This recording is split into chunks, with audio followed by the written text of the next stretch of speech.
आत्मन सप्रेम जय जीव आदि मुनीश्वर योगेश्वर परम पूज्य सत्य सम्राट सदगुरुदेव सिमनी जी का वचनामृत से एक बूंद।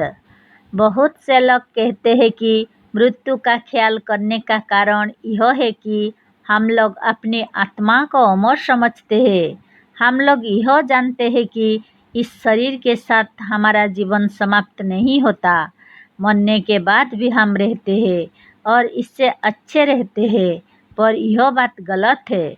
जिस मनुष्य के लिए फांसी की आज्ञा हो गई है उसे भी मालूम है कि आत्मा अमर है, पर उसे इससे ढाढ़स नहीं होता। फांसी पाने वाला भी जानता है कि फांसी पाने के बाद भी उसका जीवन समाप्त नहीं होता, पर क्या कारण है कि ऐसे उपदेश उसके हृदय को शांत नहीं करते। अच्छा, अब विचार यह करना है कि फांसी पाने वाले की भी आत्मा अमर है और दूसरों की भी, पर फांसी पाने वाले को आत्मा के अमृतत्व का ज्ञान शांति प्रदान नहीं करता। इसका क्या कारण है? बात यह है कि इस वक्त जो हम शांत है वो आत्मा को अमर समझकर नहीं, शरीर को अमर समझकर है। लोग कहते हैं कि फांसी पाने वाला इसीलिए विचलित है कि अपना मरना अब निश्चित समझता है, पर यह अनुमान भी ठीक नहीं है।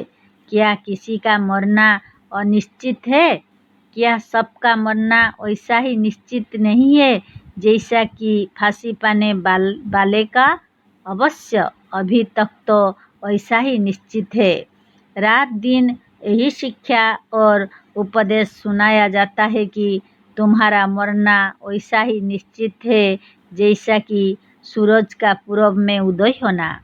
फिर हमें मृत्यु का ख्याल उतना ही क्यों नहीं होता जितना कि एक फांसी का दंड पाने वाले को होता है। फांसी पाने वाले कैदी की आँखों के सामने जैसे मृत्यु हर वक्त नाचा करती है, वैसे दूसरों के सामने नहीं होता।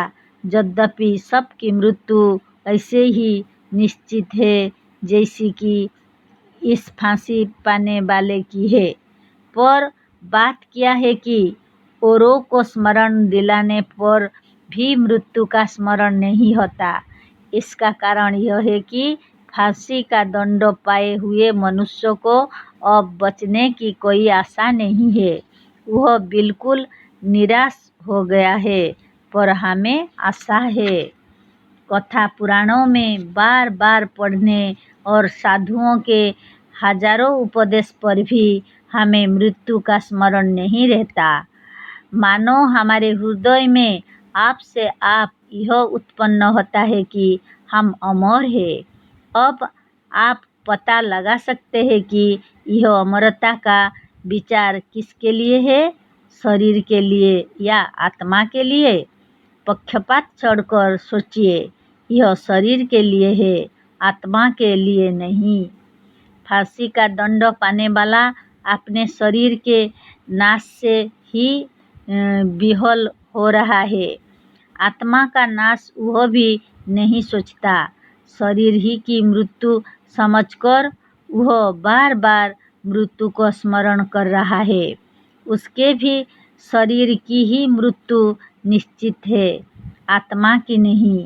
पर प्रश्न यह है कि दूसरे लोग मृत्यु से इतने निडर क्यों है? क्या इसीलिए कि आत्मा अमर है? कभी नहीं, सचमुच नहीं। हम शरीर को भी अमर समझकर घूम रहे हैं, शरीर को ही अमर समझकर निडर है, शरीर को ही अमर समझकर हजार उपदेश पर भी मृत्यु पर ध्यान नहीं देते। यद्यपि सारा संसार हमें मर्त कहता है, पर हमारे भीतर का ईश्वर कहता है कि नहीं, तुम अमर हो। साफ बात यह है कि हमारा संस्कारजन्य भीतरी ज्ञान केवल हमारी आत्मा को ही अमर नहीं बनाता, किंतु यह शरीर सहित पूरे हमको अमर बताता है। मृत्यु से इतनी निश्चिंतता का कारण केवल आत्मा का अमृतत्व हो ही नहीं सकता तब जब तक कि शरीर का भी ना हो। फांसी पाने वाले को अब बचने की आशा बिल्कुल नहीं है, इसी से वह इतना विह्वल है। पर और लोगों की खुशी इस बात को प्रकट कर रही है कि इनका हृदय निराश नहीं है। उनका हृदय मानो यह कह रहा है कि तुम बच सकते हो, तुम्हारे लिए मरना जरूरी नहीं है। यह आशा कहाँ से आई? वह भी केवल एक मनुष्य के हृदय में नहीं, किंतु सारे मनुष्यों में यह आशा आप से आप उत्पन्न हो रही है।